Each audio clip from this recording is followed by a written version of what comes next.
Muy buenas tardes a todos. Estamos desde la ciudad de Buenos Aires abriendo un nuevo ciclo de análisis y de opinión en Equilibrium Global. En esta ocasión vamos a tener una entrevista súper importante porque desde Equilibrium venimos trabajando hace muchos años la importancia del rol del Mercosur en la región, y en los tiempos que estamos atravesando es más que clave poder sentarnos a reflexionar y a pensar un poco qué pasa con la construcción de consensos en la región, en el bloque, incluso internamente con los países y con las relaciones de cada uno de ellos, con lo cual hoy tenemos un especialista que, bueno, nos va a poder ayudar a arrojar un poco de luz a cuál es la coyuntura en esta nueva etapa que se abre bajo la presidencia pro tempore de Uruguay. Así que, bueno, para mí es un placer enorme estar abriendo este ciclo de entrevistas y estar hoy dialogando con Ignacio, bueno, a quien seguimos mucho en sus artículos, en su carrera, y bueno, Ignacio, buenas tardes, ¿cómo estás? Buenas tardes, Melissa, ¿cómo va todo? Bien, todo bien. Bueno, en principio agradecerte tu tiempo y predisposición para acompañarnos en esta entrevista, y bueno, felicitarte por tu carrera y por la dedicación y compromiso que le dedicas a todos estos temas a los que estamos abocados, a las relaciones internacionales y las negociaciones. Sabemos que no es fácil, que en el día a día tenemos un montón de cosas que nos van cambiando. La realidad, trabajar con la realidad no es fácil. Así que bueno, gracias por estar compartiendo este tiempo con nosotros y bueno, ayudarnos un poco a ver qué es lo que está pasando con este bloque regional, ¿no? Con todo gusto, es verdad que eso que decís que es una profesión muy dinámica, que tenemos que dedicarle mucho tiempo porque cambia constantemente. Entonces también felicitarlos a ustedes por el trabajo que hacen, porque creo que hay que intentar tener siempre, bueno, por supuesto, instituciones que puedan analizar lo cambiante que son las relaciones internacionales de hoy, ¿no? Exacto. Bueno, y hablando de cambiante, el Mercosur está pasando un proceso de cambios importantes, ¿no? O sea, en términos generales yo creo que podríamos decir que por un lado tiene grandes desafíos estructurales que viene arrastrando en procesos de lo que tiene que ver con institucionalización de normas y de compromisos en su propio establecimiento como bloque regional, y por otro lado todo un bagaje de desafíos que se le presenta propio de la coyuntura, bueno, con las diferentes posturas, si se quiere, un poco de los socios comerciales, por un lado, sumado ahora el tema de la pandemia. Entonces, bueno, ahora se abren 6 meses de trabajo bajo la presidencia pro tempore de Uruguay, donde celebramos que en su discurso el presidente Lacalle Pou haya propuesto una agenda de agilización de un Mercosur más flexible, más ágil, con más inserción al mundo, vinculado a socios estratégicos, con negociaciones comerciales y construcción de consenso, sobre todo, que es básicamente lo que más necesita en este momento el Mercosur.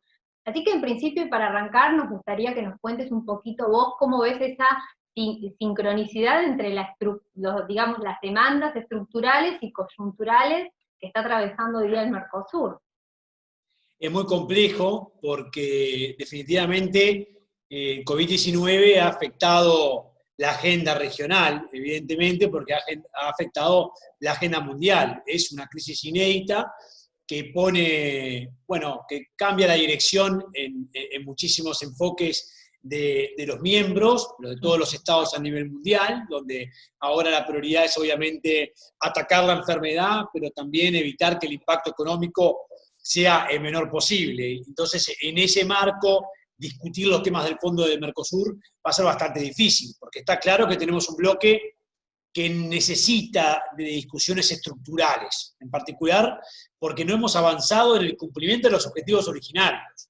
Y ya estamos por cumplir 30 años. Entonces, la primera pregunta que uno debe hacerse es, ¿vamos a seguir 30 años más sin cuestionarnos que no hemos cumplido los objetivos originarios? Porque basta repasar el artículo primero del Tratado de Asunción para darse cuenta que de la cantidad de cosas que dice ese artículo se han cumplido muy pocas. Una zona libre de comercio bastante precaria, con muchísimas dificultades en sus barreras no arancelarias, con sectores, como tú bien sabés, como el azúcar y como el automotriz que están por fuera, pero con una unión aduanera que está lejísimo de ser una unión aduanera como se conoce a nivel internacional, y mucho menos somos un mercado común.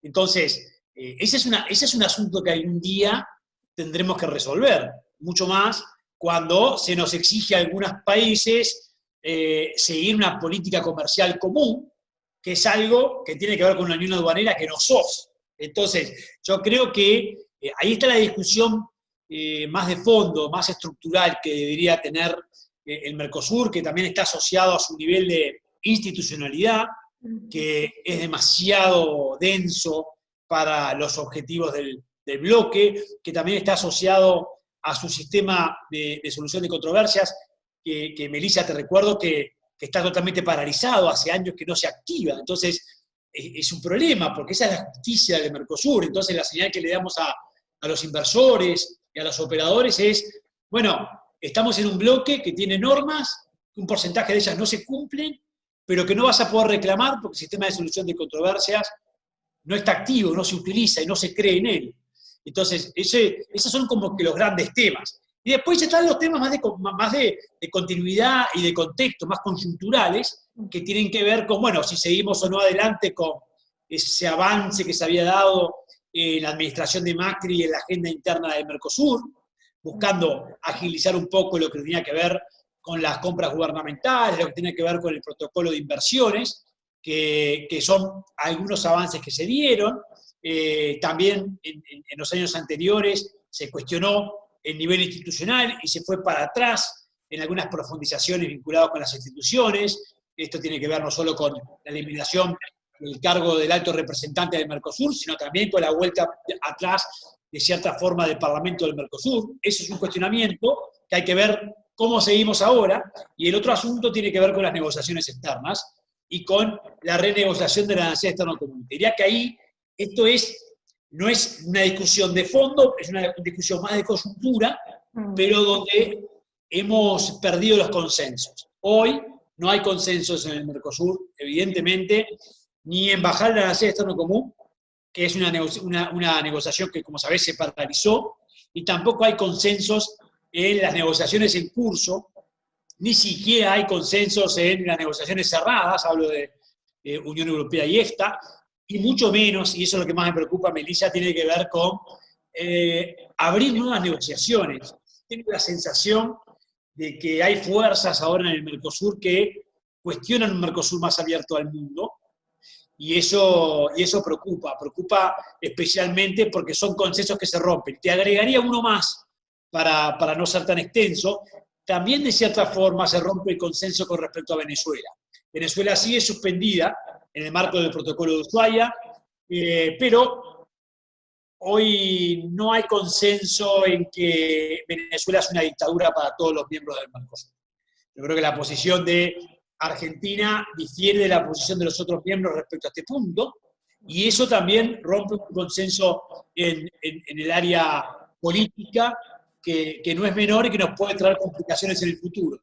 Entonces, en ese sentido, estoy observando con bastante preocupación tanto lo que es la discusión estructural como la coyuntura.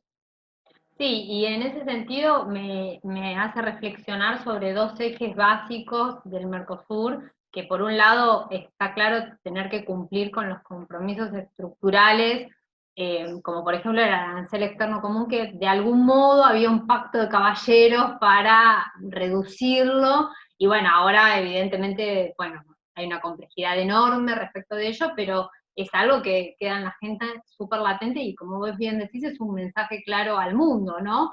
Y por otro lado, en la parte por ahí más política, el Mercosur, de algún modo, fue un bloque que, empezando con esas conversaciones por ahí entre Alfonsín y Sarney, en plena vuelta a la democracia, tratando de unificar una región que venía de atravesar situaciones un poco complejas y mirando un poco a lo nuevo, y tratando de, donde la democracia era un valor fundamental a resguardar en el bloque, dicho está en la cláusula democrática. Entonces tener ahí una diferencia respecto de Venezuela es muy difícil, sinceramente, ¿no? Poder sortear al menos estos dos ejes, desde lo comercial y desde lo político, como mensaje al mundo, ¿no? Comparto totalmente, es algo clave y me preocupa, porque en definitiva son principios fundamentales donde no tendría que haber diferencias. Y las hay. Y yo creo que no respeta la historia del Mercosur y esto que tiene que ver con lo que decías de los orígenes que es ese instrumento que logró que Argentina y Brasil se acerquen. Argentina y Brasil son socios estratégicos, diría casi inseparables.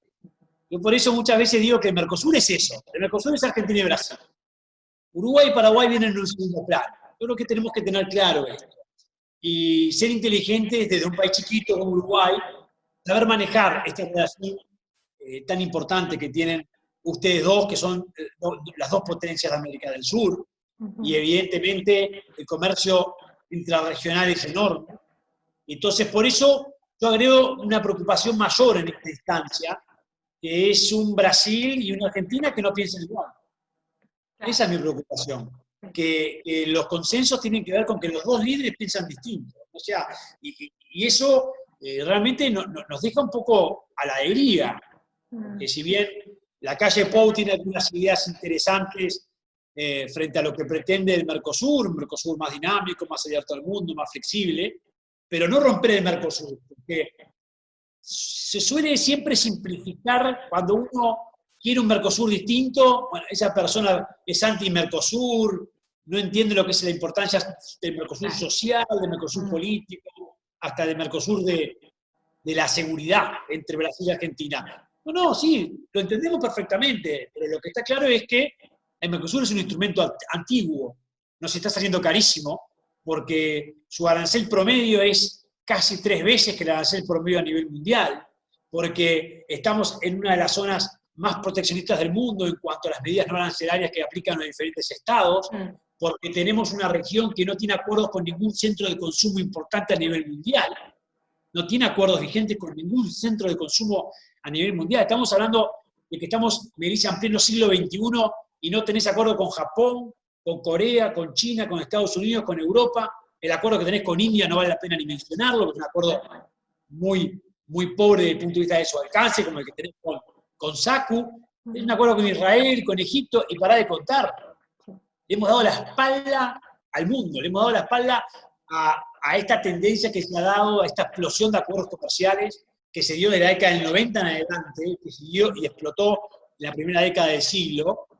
Y le hemos dado la espalda no solo a eso, sino también a una agenda interna que no incorporó los nuevos temas. No hablamos en el Mercosur de normas laborales, de medio ambiente, de propiedad intelectual, de comercio electrónico. Bueno, ahora en la presidencia de Paraguay se empezó a hablar de comercio electrónico porque la COVID nos pasó por arriba en cuanto al comercio electrónico, ahora nos hemos dado cuenta de la importancia del comercio electrónico, pero el Mercosur tiene una gran cantidad de expresiones en servicios, pero no están vigentes. Entonces, la categoría del comercio internacional que ha crecido más, que son los servicios, que ya uno no puede concebir un bien sin un servicio, porque hoy lo importante son los servicios, no los bienes, y todos los bienes tienen un componente de servicios que tiene mucho más valor que el propio bien tangible. Sin embargo, el Mercosur no ha regulado en esa área, en ese capítulo.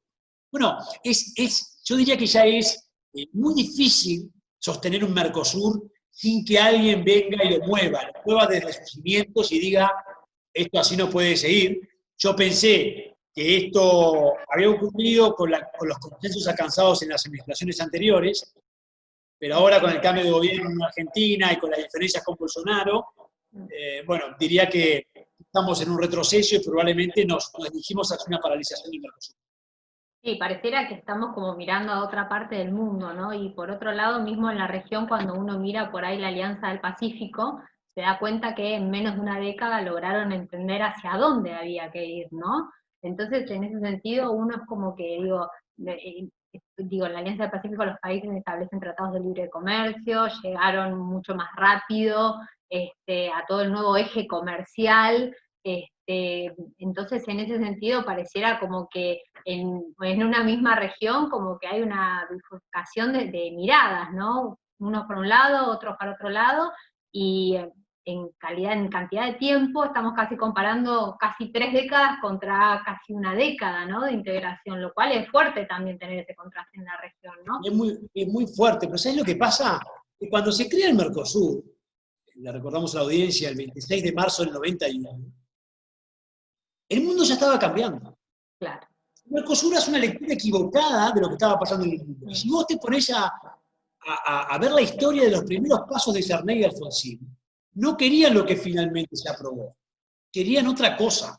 La esencia de esos primeros contactos entre Argentina y Brasil, había otra cosa que un modelo como el que se terminó planteando después, con los cambios de gobierno, con un empuje muy fuerte del consenso de Washington y del liberalismo que todos los países se acompañaron en la década del 90. ¿Por qué? Porque el Mercosur, en esa época, ya el mundo estaba cambiando, ya Estados Unidos estaba cambiando su estrategia de inserción al mundo. Y ya los TLCs empezaban a surgir. Y ya las uniones aduaneras no se suscribían más en esa época. Eran rígidas. Se había demostrado ya que el mundo era tan dinámico que no era bueno atarse en un club, que además era muy diferente, con estructuras productivas muy diferentes, incluso con niveles de desarrollo muy diferentes en esa época. No era bueno instalarse en algo que además sabías que no ibas a cumplir. Porque pensar que ibas a alcanzar un mercado común en 4 años era razonable en esa época. Conociendo el historial de incumplimientos de políticas de Estado que tenemos en América Latina y en América del Sur, conociendo las inestabilidades políticas que tenemos, uno podía pensar que ibas a hacer Europa. Lo que a Europa le llevó 15, 20 años, tú lo ibas a hacer en 4. Entonces yo creo que hay un error de cálculo desde el inicio. Y el problema es que durante estos últimos 30 años, nadie ha querido pagar el costo político de decir, hasta aquí. No podemos seguir sosteniendo que vamos a hacer algo que no vamos a hacer. Y nada me indica de que tú querés ser una unión aduanera. Por el contrario, mi último libro, que te cuento, Melissa, que lo que hizo fue analizar toda la historia de las normas del Mercosur aprobadas por sus órganos con capacidad decisoria, el Consejo de Mercado Común, el Grupo de Mercado Común y la Comisión de Comercio del Mercosur. Ahí lo que demuestro es que el Mercosur no quiere profundizar su unión aduanera, que el Mercosur no quiere alcanzar un mercado común, que todas las normas indican que vamos hacia desvíos, hacia excepciones, que no queremos eso. Entonces yo me pregunto, si no queremos eso, ¿por qué no reformamos? ¿Por qué no pasamos a un modelo como el de la Alianza del Pacífico, que como vos decías, es exitoso? Porque la Alianza del Pacífico, ¿qué hizo en 2011 cuando se creó? Leyó bien la realidad y dijo, yo no quiero ponerme a ser una unión aduanera porque no puedo pensar que Chile y México van a poder tener una misma apertura del mundo con China, por ejemplo. Porque de hecho México no tiene un acuerdo con China y sí lo tiene Chile. Colombia tampoco lo tiene y va a ser bastante difícil que lo tenga, pero sí Perú lo puede tener como ya lo tiene hace tiempo. Entonces, fueron muy hábiles en plantear algo flexible, con poca institucionalidad, abiertos al mundo. ¿Y qué dijeron? Que querían insertarse en Asia-Pacífico. ¿Por qué? Porque es abrumadora la información que nos dice que Asia-Pacífico es la región del mundo que está creciendo más hace 25, 30 años y que va a seguir explicando por los próximos 30 años el 60, 70, casi 70% del crecimiento del PIB mundial. Y que es allí donde se están dando todas las transformaciones civiles y por haber en sectores donde somos competitivos. Bueno, entonces la Alianza del Pacífico dice, yo quiero ir para ahí. Muy inteligente, es por eso que ha dado esta señal de éxito, que tiene esa gran cantidad de observadores, que quiere tener estados asociados, porque leyó muy bien, ha leído muy bien la nueva realidad, el nuevo mundo del comercio internacional. Ha priorizado mucho el comercio electrónico, ha priorizado mucho los intercambios a nivel de personas de negocios, ha trabajado mucho en el tema de las finanzas, de las bolsas. Es así, pero sin embargo no te habla de aumentar su comercio interregional, que sabe que le cuesta mucho y que es muy bajo. El comercio interregional de la Alianza del Pacífico es en torno del 4%, y el Mercosur es cerca del 14%. Pero no les preocupa porque ellos se plantearon como un modelo distinto.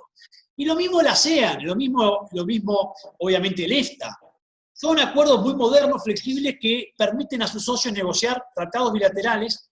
Cuando pueden ir juntos, van juntos. Cuando pueden ir separados, van separados. Y eso hizo que nadie pierda el ritmo o nadie le deje pasar los trenes que se quería tomar. Y eso al final del día lo que te permite es mayor cohesión. Si vos estás en un bloque donde no te cortás y no te deja, te permite hacer sin perder oportunidades, uno después siente cohesión y defiende el bloque. Entonces los miembros defienden la Alianza del Pacífico, los miembros de la ASEAN defienden a la ASEAN y los miembros del EFTA defienden al EFTA. Los miembros del Mercosur no podemos decir lo mismo.